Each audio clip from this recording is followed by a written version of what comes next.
ನಡೆದಾಡುವ ಕಾಲುದಾರಿ ವಿಚಾರಕ್ಕಾಗಿ ನಡೀತಾ ಇದ್ದಂತಹ ಜಗಳ ಕೊಲೆಯಲ್ಲಿ ಅಂತ್ಯವಾಗಿರುವಂತಹ ಘಟನೆ ಬೆಳಗಾವಿ ಜಿಲ್ಲೆಯ ಬೈಲಹೊಂಗಲ ತಾಲೂಕಿನ ದೊಡ್ಡವಾಡದಲ್ಲಿ ನಡೆದಿದೆ.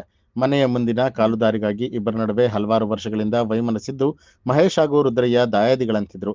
ಕೊಲೆ ಆರೋಪಿಯಾದ ರುದ್ರಯ್ಯ ಅಂದು ರಾಮನಗೌಡ ಹಾಗೂ ರವಿ ಮಿರ್ಜಿ ಎಂಬುವರೊಂದಿಗೆ ಜಗಳ ಆಡ್ತಾ ಇದ್ದ. ಜಗಳ ಆಡಬೇಡ ಅನ್ನುವಂತಹ ಬುದ್ಧಿ ಮಾತನ್ನ ಹೇಳಿ ಮನೆಗೆ ತೆರಳುತ್ತಾ ಇದ್ದಂತಹ ಮಹೇಶ್ ಮೇಲೆ ದಾರಿ ಮಧ್ಯದಲ್ಲಿ ಕುಡುಗೋಲಿನಿಂದ ರುದ್ರಯ್ಯ ಅಟ್ಯಾಕ್ ಮಾಡಿ ಕೊಲೆ ಮಾಡಿದ್ದಾನೆ. ಈ ಘಟನೆ ದೊಡವಾಡ ಪೊಲೀಸ್ ಠಾಣೆ ವ್ಯಾಪ್ತಿಯಲ್ಲಿ ನಡೆದಿದ್ದು ಸ್ಥಳಕ್ಕೆ ಪೊಲೀಸರು ಭೇಟಿ ನೀಡಿ ಪರಿಶೀಲನೆ ನಡೆಸಿದ್ದಾರೆ.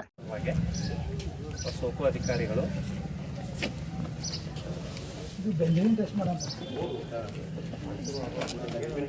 ರಕ್ತನೂ ಹೌದು ಅಲ್ಲೋ ಅಂತ ಟೆಸ್ಟ್ ಮಾಡ್ತಾರೆ. ಇದು ಕಾನ್ಸ್ಟೇಬಲ್ ಅವರು ಬರೀತಾರೆ ಪಂಚನಾಮೆಯನ್ನು ಡಿಟೇಲಾಗಿ ನಾವು ಏನೇನು ಹೇಳೋದಲ್ಲ ಅದೆಲ್ಲ ಬರೀತಾರೆ. ಆ ಬರೆದಂಥ ಪಂಚನಾಮೆಗೆ ಮುಗಿದಾದ್ಮೇಲೆ ನಾನು ಸಹಿ ಮಾಡ್ತೀನಿ, ನೀವು ಇಬ್ಬರು ಸಹಿ ಮಾಡಬೇಕು, ಅವರು ಮಾಡ್ತಾರೆ. ಮತ್ತು ಅವರು ಸೋಕು ಅಧಿಕಾರಿಗಳು ಸೀನ್ ಆಫ್ ಕ್ರೈಮ್ ಆಫೀಸರ್ ಅಂತೇಳಿ ಅವ್ರು ನಿಮ್ಮ ಹೆಸರು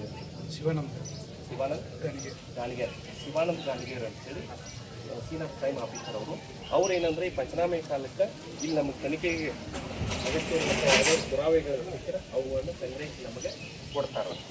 ಹೌದಾ? ನ್ಯೂಸ್ ಅಲರ್ಟ್ ನಿಮ್ಮಿಂದ ನಿಮಗಾಗಿ.